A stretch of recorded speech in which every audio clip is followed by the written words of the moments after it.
But what is really funny is that my dad also played the flute. But when he did it, he did it just for like fun.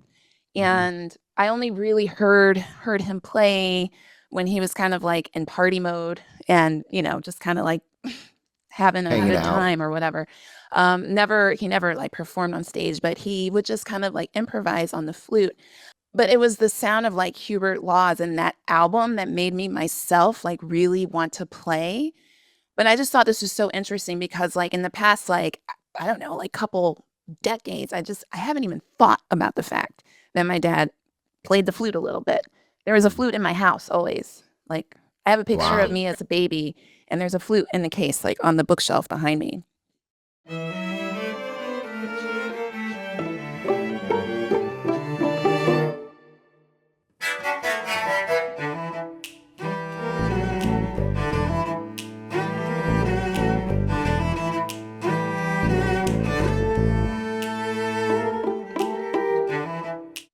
Allison, welcome to Unmute the Voices. How are you? I'm doing really well. Thank you for having me. How are you? I'm doing great. It's so good to have you on our show.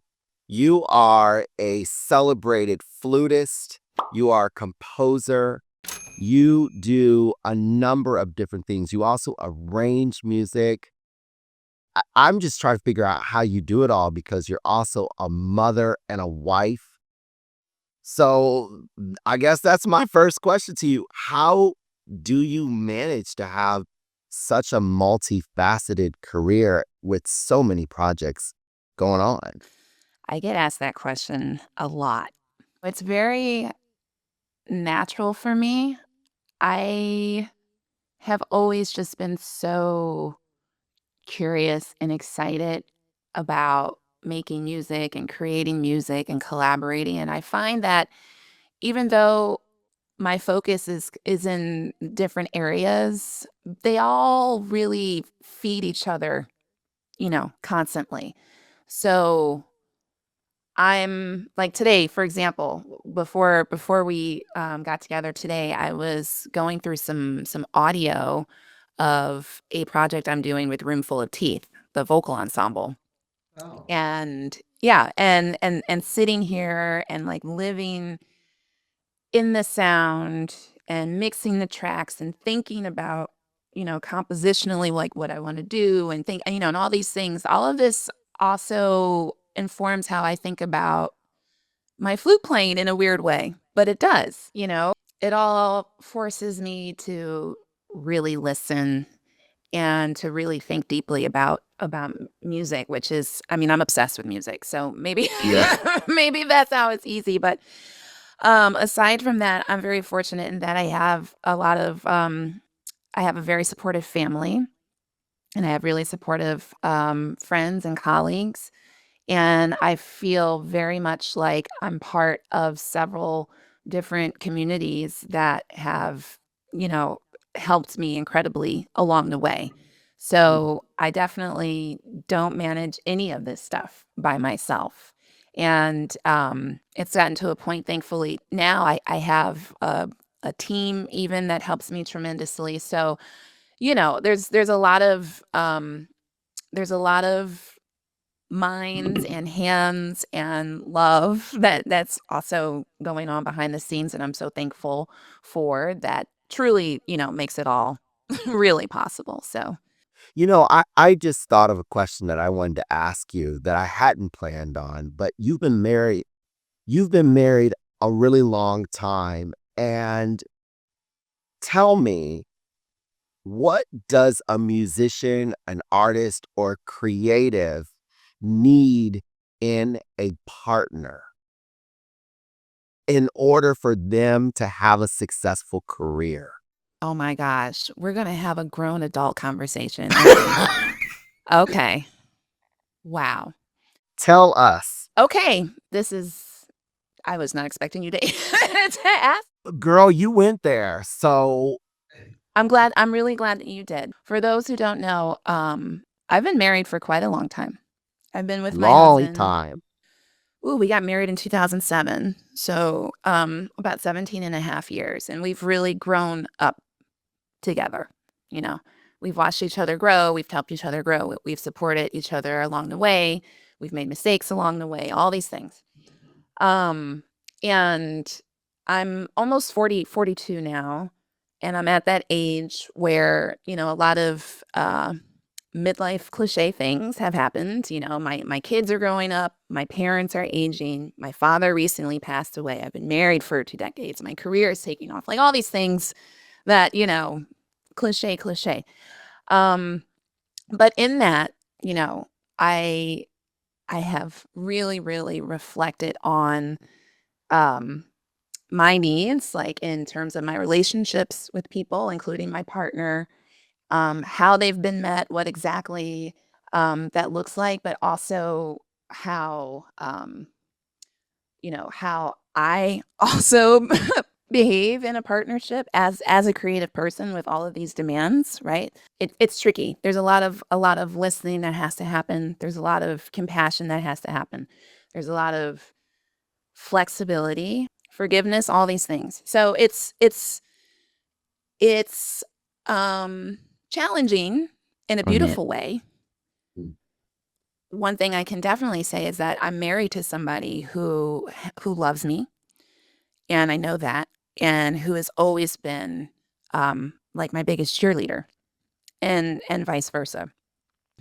All of the work that is truly necessary, and self-reflection, and just learning, which can be uh, harder than maybe one thinks. It's all very much worthwhile because we've been able to always help each other grow and expand throughout our entire relationship. And we are very much on the same page when it comes to our children. We have 2 children. My son is 14 going on 15. Oh my goodness. And he's a teenager, and my daughter is 9.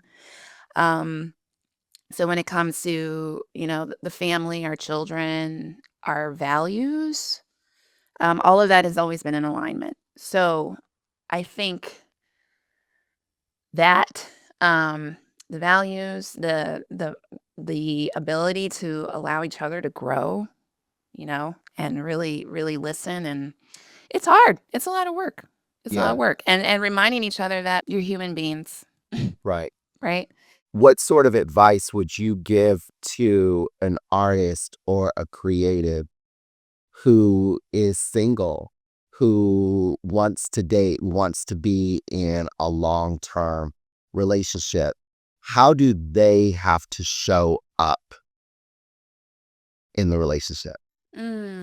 Gosh, I almost feel like I don't know if I mean, okay, I feel a little like, should I give this advice? Because I haven't been single in like a really long time. I know, but you've been married for a long time, right? So you had to show up a certain way, right? So for people who are single, who desire to have what you have, what do they have to do? Yeah. Well, I find that there's a lot of, compromise. There is a lot of compromise. There is a lot of empathy that you just have to remember, um, even when you're getting like frustrated, and you have to communicate. Yeah. Number 1, you just Yeah. you just have to communicate. I feel like any kind of like conflict that I've had was because the communication wasn't great, and all the success I've had is because the communication was great. So perhaps that's honestly like number 1. Yeah. Sounds easy, but it can be challenging, and I think also, I mean, I think this is with any relationship too. I think, I for some reason I'm thinking about when I'm meeting a new student, or doing some kind of like master class or something like that, or teaching somebody. It's like the communication is really, really important, and kind of trying to quickly understand how to best communicate something to somebody, because it's different, and everybody receives information differently, everybody learns differently, so being able to express yourself in different ways can be very helpful. So I think just working on communication skills, and it's an everyday thing. I'll speak for Right. myself. I mean, I'm constantly trying to be a better communicator. So Right. I'll Right. say that. I'll leave it at that. You have been playing the flute for a very long time. I'm curious how you got started playing the flute and what attracted you to it. I started when I was 10 years old. And so it's been almost 32 years. And, it's really interesting. I've been thinking about this a lot. My father recently passed away in April. And since his passing, we weren't super, super close.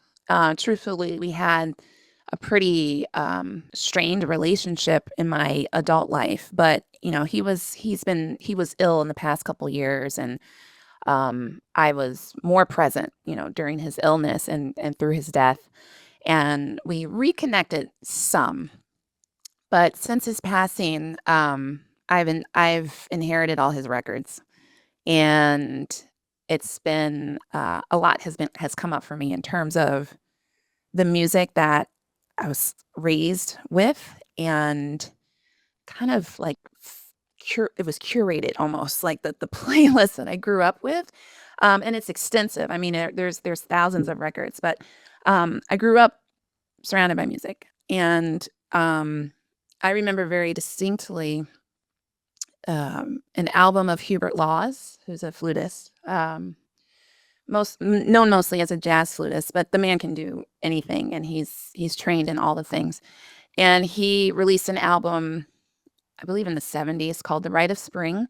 And he does these jazz combo arrangements of these big standard rep pieces in classical music. So one of them is The Rite of Spring, and it's just like the coolest thing. And it's, there's Wow. vibes, there's flute, there's bass, there's bassoon, there's all these it's a real eclectic mix of instruments and sound, and it's a revisioning of these masterworks.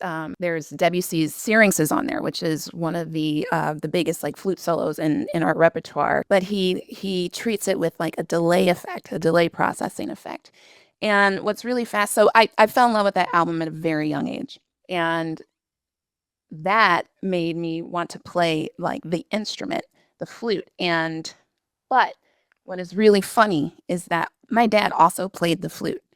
But when he did it, yeah, he did it just for like fun.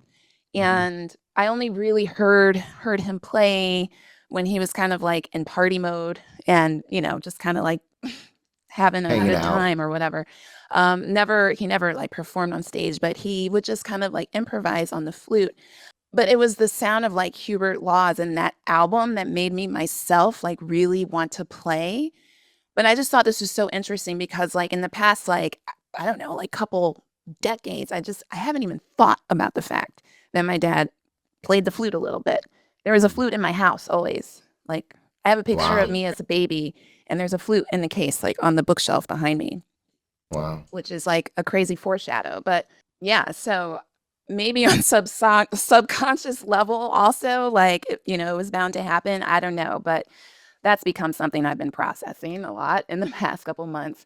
But I distinctly remember falling in love with the sound and the tonal possibilities and the timbre of the flute with that record. And what is so interesting is that that was also the first time I had heard any version of any of those pieces. I didn't know who Stravinsky was or anything like that. I was just like, oh, The Rite of Spring. That's like, Hubert Laws's album. Um, so it's just really interesting to think about now, especially as a flutist who loves to dip her toe in so many different things, right?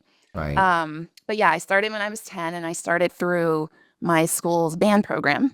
So I had access to free instruments, which is amazing. And I was very self-driven. So I practiced all the time. I love to try to figure out how to play things by ear.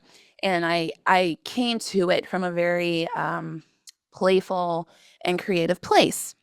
And I never took private lessons until I was 15 because at that point, I had started going to this really small Quaker school, and there was only like a handful of music students to begin with. And the music teacher there, he was great, but he was in training a trumpeter. So there was only so much he could do for me technically. And he was like, listen, you have like a real talent for this.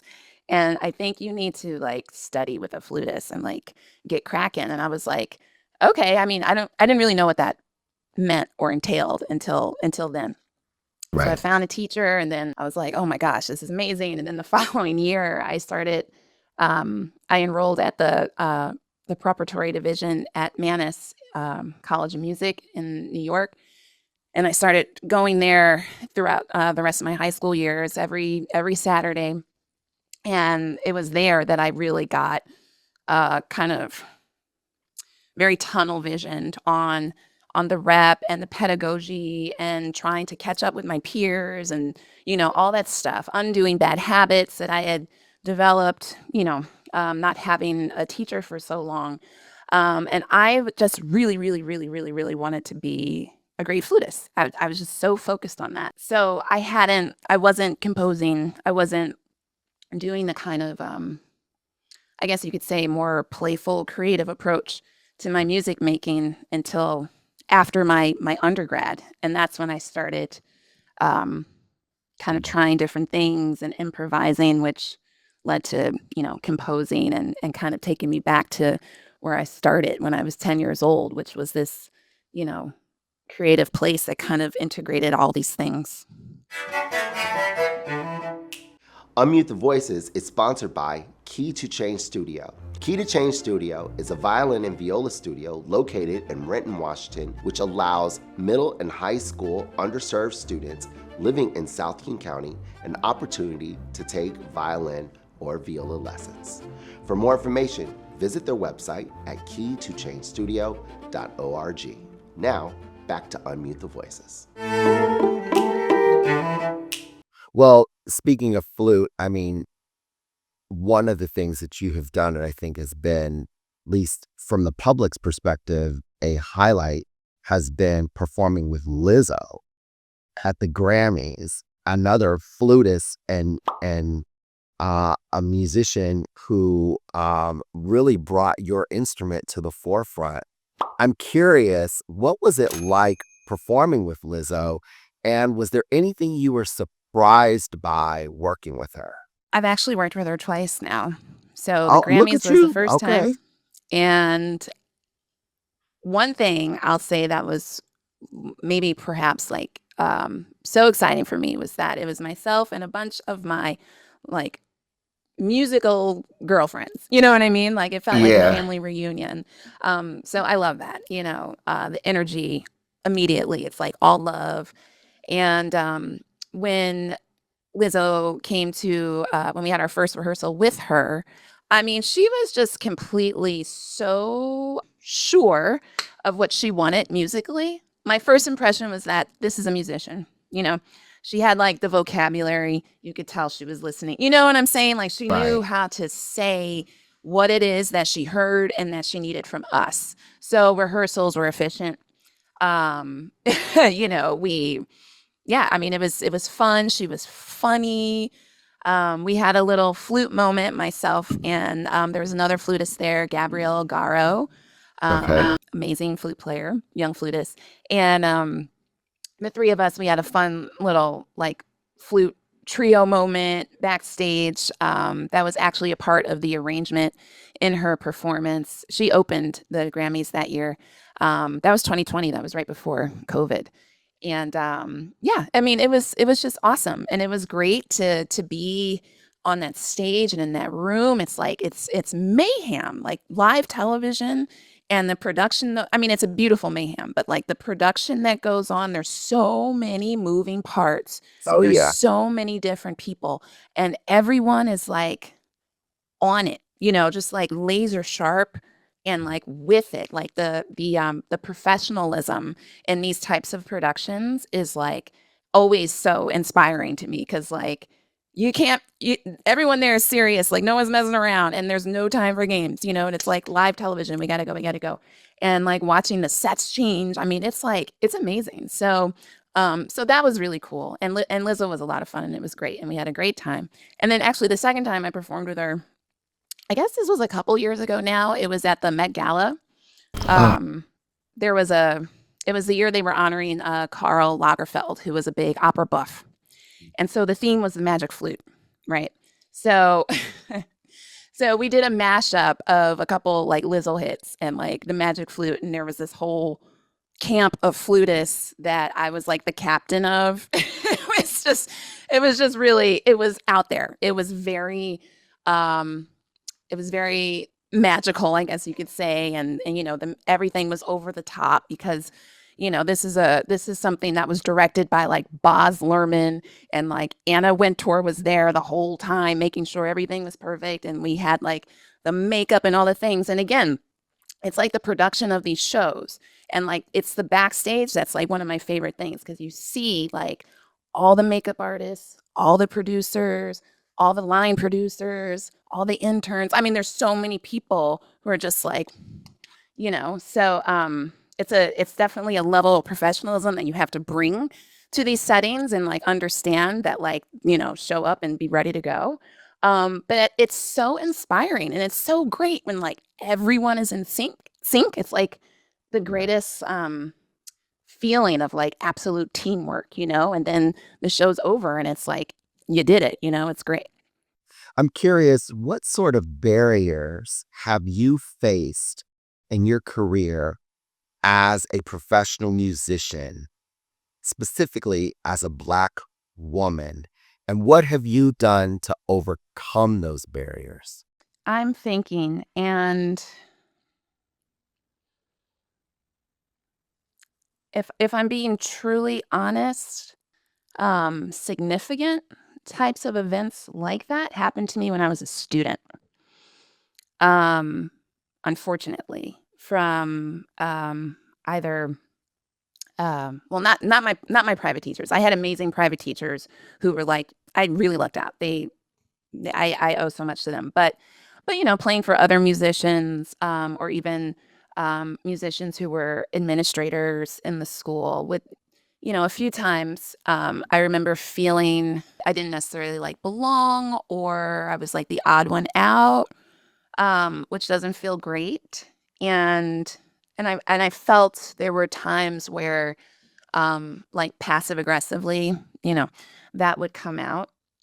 Um, I will say, like I mentioned, when I went into college, and even during that time, I had great private teachers who just like kept me so grounded and were so supportive of all the crazy ideas I had, like anything. Um, so that was great. But as a professional, I've never I haven't done the audition circuit, you know. I never really went for the kind of like traditional um jobs or opportunities that other classically trained flutists and musicians might be expected to do, or might be particularly trained to do. I never really did that. So I don't know that I was really in a situation where someone had the opportunity to do that. Cause like even I mean, as I really I've been doing my own thing for like a really long time. I can't say that I have felt like I've been in a position where somebody of like power has somehow impeded my work. I also work a lot with us. Um, I work a lot with us, and I think that's very important.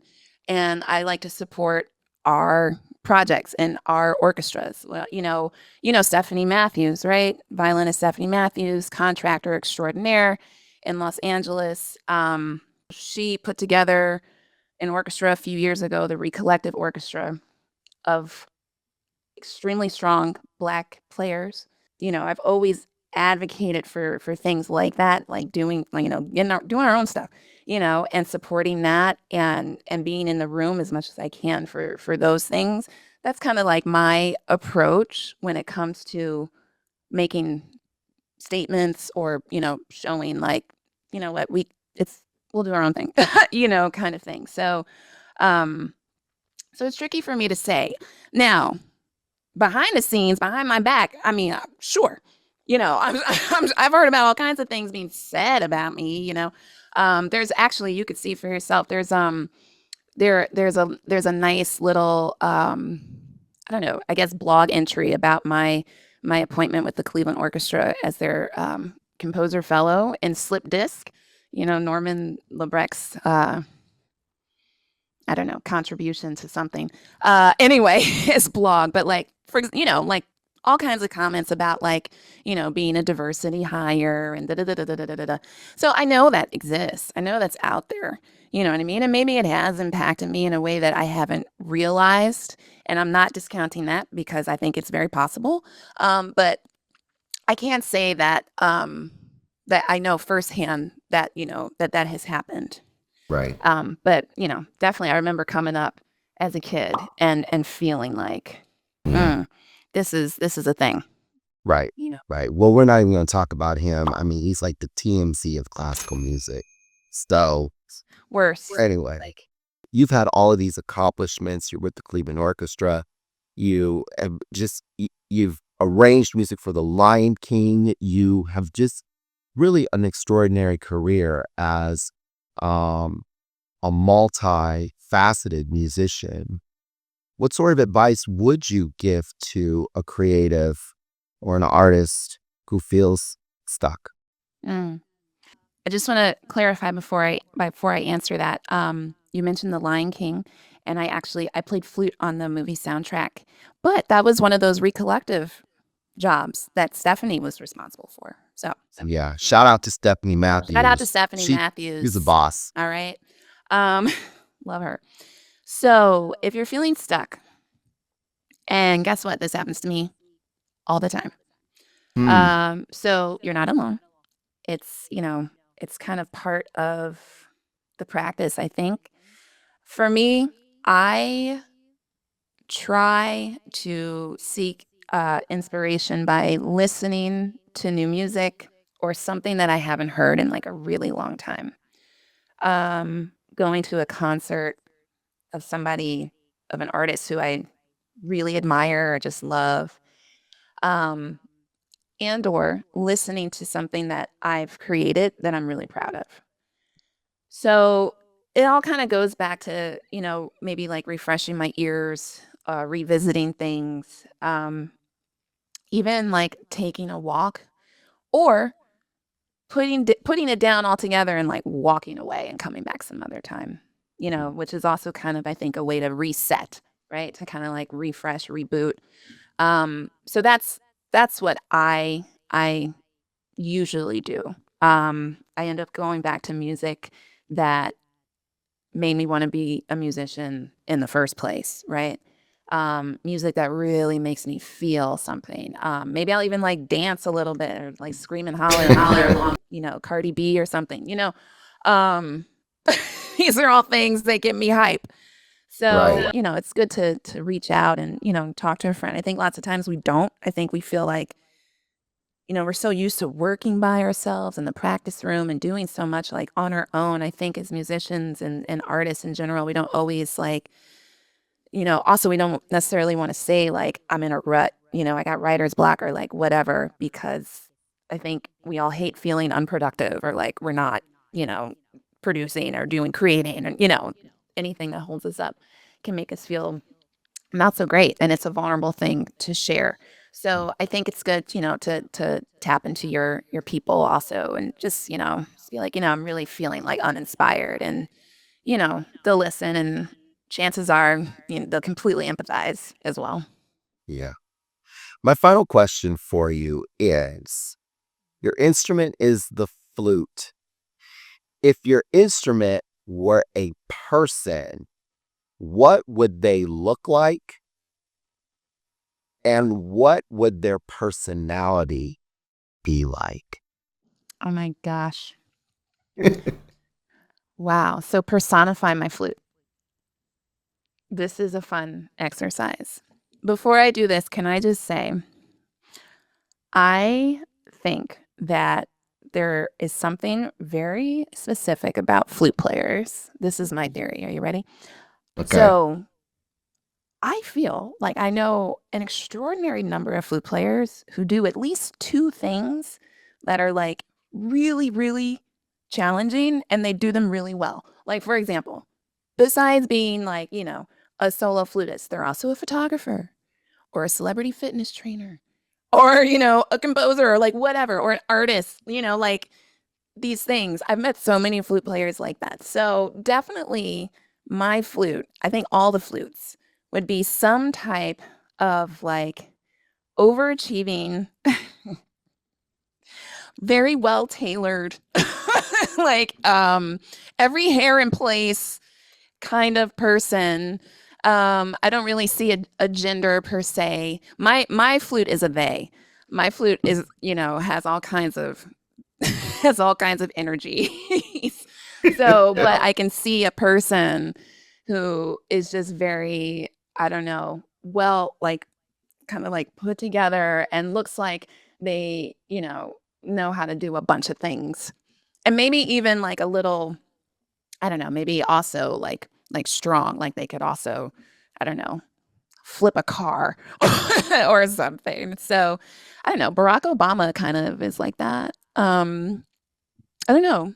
We're gonna go with that. The Obamas. The Obamas. Final Okay. answer. Okay. All right. I love that. Well, thank you so much for being on Unmute the Voices. I really appreciate it. It was great getting to know you and just hear your perspective on so many different things. Oh, this was fun. This Yeah, was it totally was fun. fun. Well, we'll have to have you back. And I just want to do a little plug about Seattle Symphony, or do you want to do the plug? I haven't been to Seattle yet. Can't wait to have you here. Yeah, I don't have the date in front of me, but I should. But in June, like the first week of June, a few things are happening. So, Damari McGill is the principal flutist of Seattle, is performing a piece I've written. It's a flute rhapsody for flute and orchestra. He'll be playing it with Seattle Symphony, and then I'm doing a performance a few days later at Octave 9. And Yes. the program is called Remix. So what I'm doing is I'm presenting a number of works for flute and string quartet, and some of them have, I guess you could say, other, like, so mixed media. And I'm going to do a new arrangement of a solo flute work I've written called Homeland, which has become a really well known and often performed piece in our community, which I'm so thankful for. So I'm going to do a remix of that for with string quartet and electronics, and I'm doing and I'm also doing a remix version of the Rhapsody that Damare will be performing. But this version will also be for electronics and string quartet. So, yeah, it should be an exciting weekend. First time I'm doing this program, so yeah, I'm excited. Awesome. Well, thank you so much. And when you're here in Seattle in June, we will make sure to have you here in person. Ooh, yes, I would love that. That'd be fun. Great. Well, thank you Yay. so much. And thank you. Thank you to our viewers as well for watching this episode of Unmute the Voices. I'm Dr. Quinton Morris. Until next time, have a great day.